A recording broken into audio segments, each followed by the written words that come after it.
In just about 3 weeks, the moment will finally be at hand. The 2018 NFL Draft will cometh. Yee-haw! It's always fun and exciting when you get to this point in time in the year, because the drama and suspense and the action that you get out of the NFL Draft, to me, in a lot of ways, can be more exciting than anything that the NFL does on the field in a season, and that's the reality of it. But you look ahead to this draft in a few weeks, and it is truly a pivotal moment in time for this Cleveland Browns organization. You're talking about a team that has 2 picks in the top 4, picking first and picking fourth. They've got a new general manager in the fold in John Dorsey.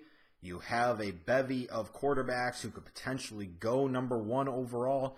This is the draft, the moment in time where the trajectory of this Browns organization in one night can potentially be changed for the next 10 to 15 years. This is not hyperbole. This is not getting caught up in the moment. This is not trying to oversell it. This is fact. This is arguably the single most important moment in the new Cleveland Browns organization's history. Even when you say going back to 1999, their expansion team, they take Tim Couch number 1, that was a pivotal and important moment.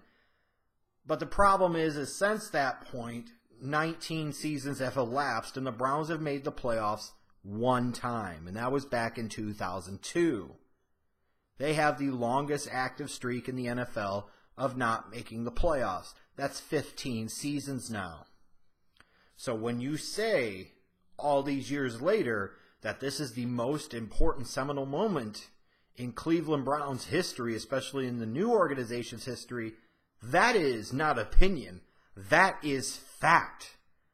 Because there has to be a point in time where they dig themselves out of the muck of all those years of failures.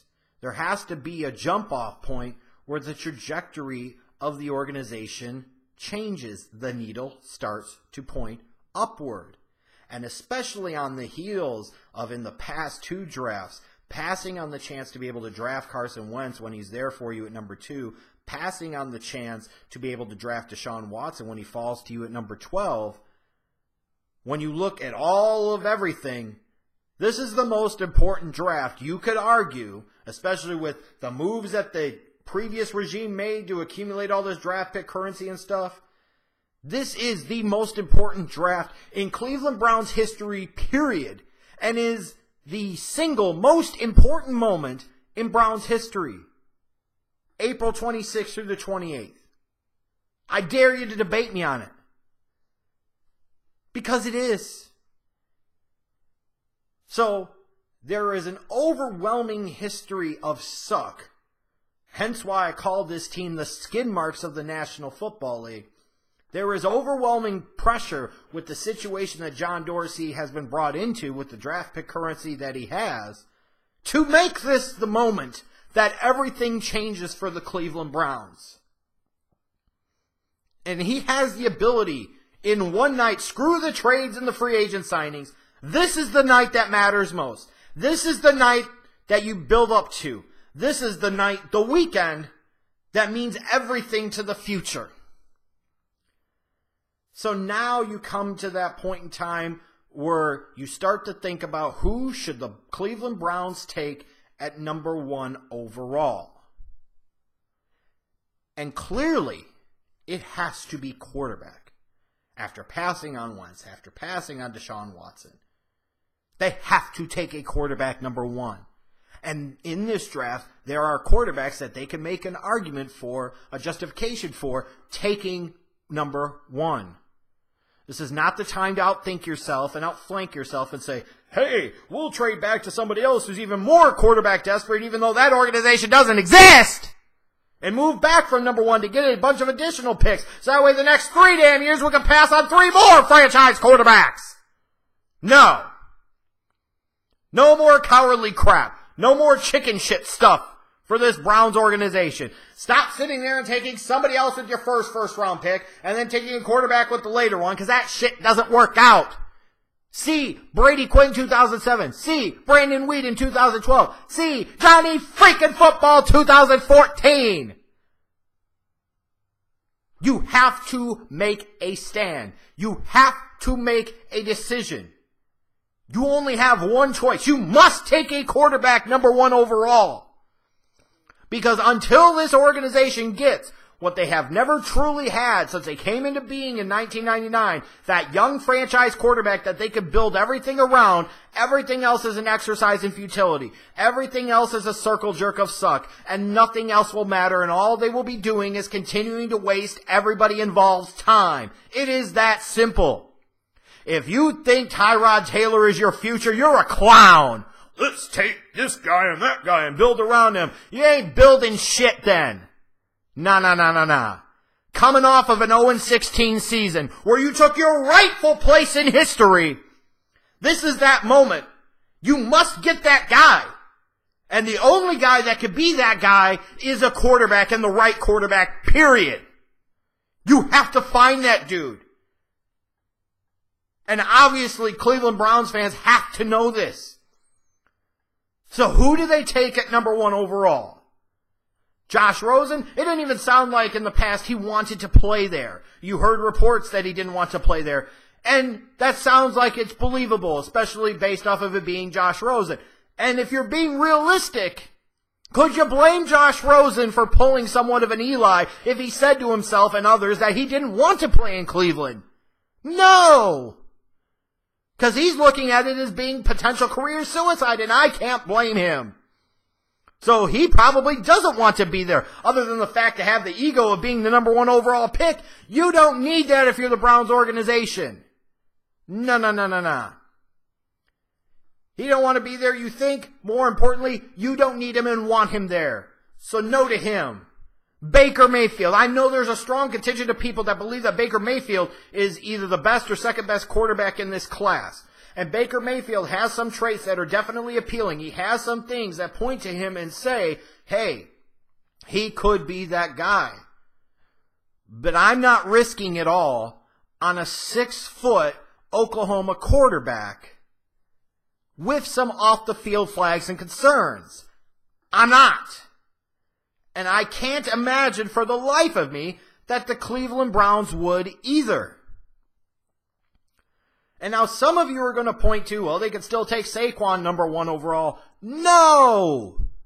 I love Saquon. I'm sure the Browns love Saquon. There's a very realistic chance that he's there at number 4 overall. But what they can't do is run the risk of losing out on their choice of the quarterbacks.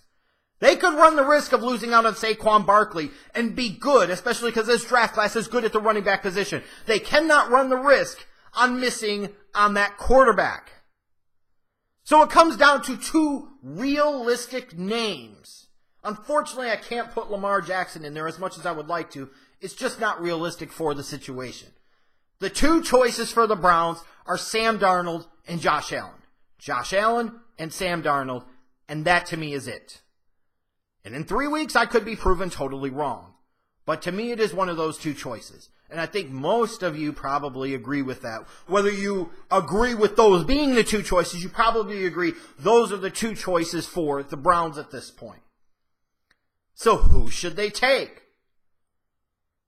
If you want to gamble on upside and the freakish arm strength and combination of skills of a Josh Allen, then you do that. If you believe enough in your coaching staff and you believe enough in your ability to build your team around this young man and give him as much help as possible, if you believe that he could be that dude, he has more upside than anybody in this draft class at the position, then you take him. On the flip side, if you think that you need a guy that is going to be for sure a guy that can hang as a long-term starter in the NFL, you want a guy that is safe. You want a guy that understands the pressure of playing in a tough situation. You want a guy that was used to playing in a big market like Los Angeles. You want a guy who has some of the physical traits. He has the athleticism. He could get a stronger arm. He's got decent size. He's got those intangibles. He's got that leadership. He's got that mental understanding of the game. Then you can take Sam Darnold and feel pretty good about it. especially knowing that Sam Darnold is going to get you the least criticism out of any of the quarterbacks you could take number one overall. He will get you by far the least criticism. Because I still believe he is most universally thought of as the number one quarterback in this draft. You have that camp, that is Rosen. You have that camp, that is Mayfield. You have a smaller camp, like me, that believes it's Josh Allen, or it's even smaller camp that believes it's Lamar Jackson. But to me, the safest choice that they have is Sam Darnold. And based off of all the bust that they've had at the quarterback position, going with the safest option seems to be the most logical option, doesn't it? Drafting Sam Darnold, you can build around him. You bring him into a situation where he could, in theory, compete with Tyrod Taylor right away, even though Hugh Jackson asserts there's no quarterback competition. But he could come in, sit, and learn for a little bit, and then you throw him out there. Sam Darnold seems to be the logical choice. You can play him in a variety of different systems, but I don't think he's the right choice. He's not. The right choice for the Cleveland Browns is Josh Allen. If you are going off of sheer talent, if you are going off of sheer upside, and you are looking at the guy who has the highest ceiling, which ultimately, if you were drafting number one overall, you want the guy with the highest ceiling. You want the guy that could end up being the best player in this draft. I don't envision Sam Darnold being that type of a guy, even if he becomes a quality NFL starter, even if he becomes a franchise NFL starter. I don't ever see him becoming a big-time megastar that truly is like top 5 in the league. But Josh Allen has the physical talent to do so. He can be that dude. And I know what everybody's going to say, talk about it coming from Wyoming. I know what everybody's going to say, talking about the accuracy, and they're going to talk about this, and they're going to talk about that. The dude is better than he's given credit for. Just because a lot of the other draft nicks on Twitter crap on him, just because a lot of the draft media craps on him for certain things, and just because they've gotten caught up in Darnold being the crowned one, the coronated one for a year, Rosen is the Rosen one, and Mayfield was fun and exciting and gives you all types of stories to talk about. When you watch Josh Allen, you see it. Maybe you don't, but I do. If you are John Dorsey and you are confident in your evaluation and you can take the heat that is surely going to come with taking this young man number one overall, if you have enough confidence in your scouting staff and in your own talent evaluation, then you take Josh Allen and you figure out the rest later.